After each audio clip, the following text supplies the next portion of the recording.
یہ جنگ جو ہوئی ہے کربلا میں، یہ یزید اور امام حسین کے بیچ نہیں تھی، بلکہ حسینیت اور یزیدیت کے بیچ تھی۔ یہ شخصی لڑائی نہیں تھی، یہ نظریات کا تصادم تھا۔ اگر یہ شخصی لڑائی ہوتی تو یزید جیت گیا تھا۔ بطور شخص حضرت امام حسین رضی اللہ تعالیٰ عنہ شہید کر دیے گئے، اور یزید جو تھا وہ اپنے تخت و تاج پہ بیٹھا رہا۔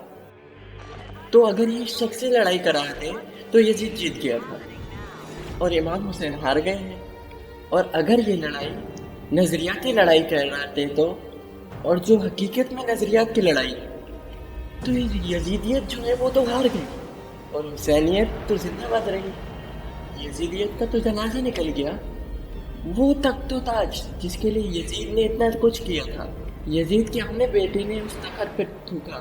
یزید کا بیٹا معاویہ بن یزید جب تخت نشین ہوا ہے، وہ گھر سے باہر 6 ماہ نہیں نکلا، اس کا جنازہ ہی نکلا۔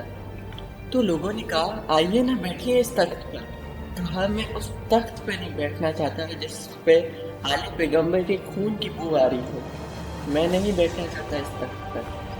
اور پھر اس کا تخت سمٹ گیا، اس کا نام مٹ گیا، کلنچ کے مرض سے تڑپتا ہوا مرا اور انتہائی ذلت کی موت مرا، رسوا ہو گیا، اس کا نام بھی باقی نہیں ہے۔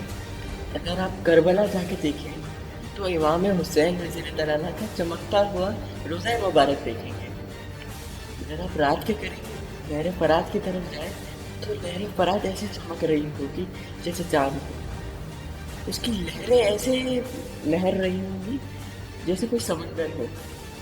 تو کربلا میں امام حسین کا روزہ ہے نا، لیکن یزید کا کوئی نشان نہیں ملے گا آپ کو۔ میں نے جب تاریخ کی گہرائی میں ڈھونڈا کہ یزید کی قبر کہاں ہے، تو مجھے تاریخ نے بتایا دمشق کے اندر ایک جگہ ہے، جس میں ایک جگہ ہے جہاں لوگ کوڑا پھینکتے ہیں۔ کہا جاتا ہے اس جگہ کے نیچے یزید کی قبر ہے۔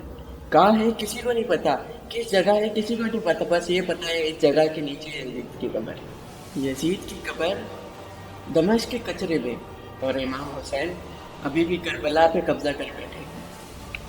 تو یزید کا نام و نشان مٹ گیا، امام حسین کا نام بھی باقی، امام حسین کا تذکرہ بھی باقی، اور حضرت امام حسین کی تذکروں کی خوشبو بھی باقی۔ تو یہ شخصی لڑائی نہیں تھی۔ طلحہ بن ابی بن حاتم نے 30 سال لوگ پشت پہ کھڑے ہونے کی بات کی تھی، لیکن امام نے اس پیشکش کو ٹھکرا دیا تھا، کیونکہ آپ حق اور باطل کی راہیں اجالنا چاہتے تھے، اور وہ انہوں نے اجال لی۔ امام حسین کی شہادت کے بعد بھی یہ جنگیں جاری رہیں۔ مالک اشتر کی قیادت میں مختار سقفی کی فوجیں ابن زیاد کی فوجوں کے مقابلے نہر فرات کے کنارے لڑ رہی تھیں۔ اللہ تعالیٰ نے فتح دے دی۔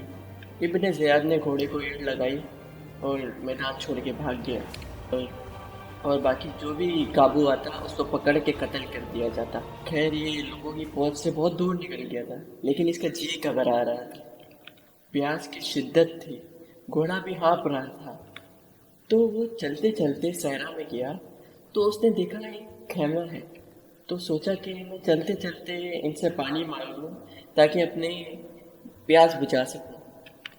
تو اس نے گھوڑے کو کھڑا کیا اور ہانپتا ہوا پردہ اٹھایا، دیکھا تو خیمے میں امام زین العابدین قرآن مجید کی تلاوت کر رہے تھے۔ جب اس نے دیکھا تو شرم سے پانی پانی ہو گیا، لیکن مرتا کیا نہ کرتا، کہا حضرت مجھے پانی دیجیے۔ امام زین العابدین نے دیکھا اور پھر گھڑے سے ایک کٹورا بھرا اور اس کے ہاتھ میں تھما دیا، سمجھا کہ حضرت نے مجھے پہچانا ہے۔ پانی پی لیا، شدت کی پیاس تھی، پھر مانگا، حضرت نے پھر ایک ڈونگا بھر کے دے دیا۔ تیسری دفعہ پھر مانگا، حضرت نے پھر دیا۔ 3 کٹورے پانی کے پینے کے بعد امام زین العابدین سے کہنے لگا حضرت آپ نے مجھے پہچانا نہیں؟ امام زین العابدین ابھی تک ضبط کیے بیٹھے تھے، آنکھوں سے موٹے موٹے آنسو بہنے لگے۔ کہا بک میں تجھے نہیں پہچانتا جس نے میرا خاندان اجاڑ دیا، 6 ماہ کے بچے بھی نہیں چھوڑے، جس نے مخدرات کو اونٹوں پر بٹھایا، کیا میں تجھے نہیں جانتا جس نے خاندان نبوت اجاڑ دیا؟ تو کہا حضرت اگر جانتے ہیں تو میرے ساتھ یہ سلوک کیوں کیا؟ کہا ایک دن ہم تمہارے گھر مہمان بن کر آئے، جو تم نے کیا وہ تمہارے خاندان کی ریت تھی اور آج جو میں نے کیا وہ میرے خاندان کے لیے تھی. تو یہ شخصی لڑائی نہیں تھی، یہ نظریات کا تصادم تھا.